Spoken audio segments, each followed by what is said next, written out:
అశ్వత్థామ, దేవుడైనా ద్రోణుడైనా కర్మని ఎవరూ తప్పించుకోలేరు. గర్భస్థ శిశువుపై అస్త్రం వదిలావు. నీ కర్మ నువ్వు అనుభవించక తప్పదు. అయితే సంధించు చక్రం, విధించు నీ శిక్షని. చావు నీ శిక్ష కాదు అశ్వత్థామ, అది నీ ముక్తి. కాలాంతరం పాండవులందరూ చనిపోతారు, నా శరీరము మరణిస్తుంది, ఈ యుగం అంతరిస్తుంది. కాని నీకు మరణం రాదు.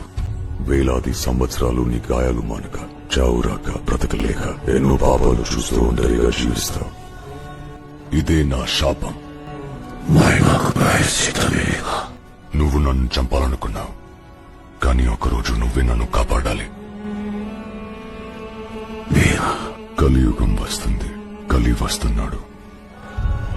అధర్మం పెరిగిపోయి ప్రపంచమంతా చీకటైనప్పుడు నేను మళ్ళీ ఒక అవతారం ఎత్తాలి.